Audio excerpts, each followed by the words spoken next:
L'année 2022, ça a été l'année du renouveau. D'abord, on a recruté plein de nouveaux talents. Au moment où on a lancé le recrutement, ça a attiré pas mal de candidatures sur les différents postes qui avaient d'ouvert. J'arrive chez Litchi fin novembre 2021. Je rejoins la marque en fait en 2022. À mon arrivée, c'est un prestataire qui a été sélectionné pour la reprise au forfait de ce projet. Une nouvelle plateforme de marque a été initiée.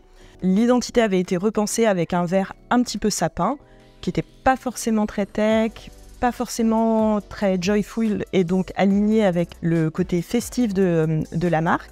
On rencontre des premiers problèmes de qualité, des standards à respecter sur lesquels on n'est pas tout à fait d'accord. Et c'est là que je propose la refonte de la refonte. Ce projet, c'est nous qui allons le sortir et en interne.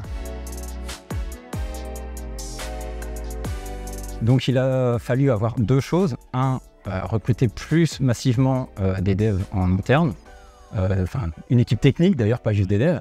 Et également, pour tenir les délais de ce projet-là spécifique qui était le nouveau site, avoir des externes pour nous aider à refaire le site en 9 mois, quelque chose comme ça. Exactement. Donc c'est sur un site qui avait 13 ans de features, c'est beaucoup de choses à refaire.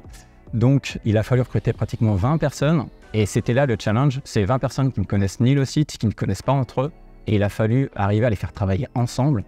Et pour ça, il a fallu définir tout un nouveau process qui n'existait pas jusqu'à maintenant. Du coup, c'est l'occasion en fait de poser vraiment le positionnement sur lequel on a envie d'atterrir, de créer une nouvelle signature de marque, tester des nouvelles choses en social media, avec le déploiement de nouvelles lignes édito, de nouveaux formats aussi, de prise de parole. C'est l'occasion aussi de tester des partenariats, notamment associatifs, pour commencer à asseoir notre positionnement solidaire et s'engager vraiment dans des causes qu'on a envie de soutenir. On en profite pour baptiser le projet Phoenix en Litchicom. Je ne suis pas superstitieux, mais il ne fallait pas qu'il renaisse de ses cendres. C'est là qu'avec la brand designer, on a pu itérer et changer le vert pour un nouveau vert, plus lumineux. On part d'une page blanche, on réécrit tout et on est vraiment décisionnaire. Ça a vraiment permis, avec l'arrivée de ces nouvelles personnes, de créer une dynamique de travail plus saine qu'avant.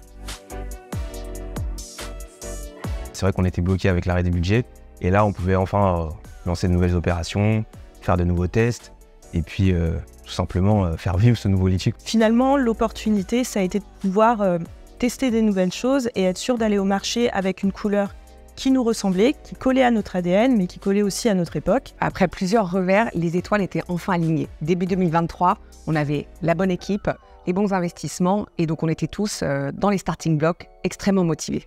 De notre côté, au service client, notre priorité était d'accompagner au mieux nos utilisateurs.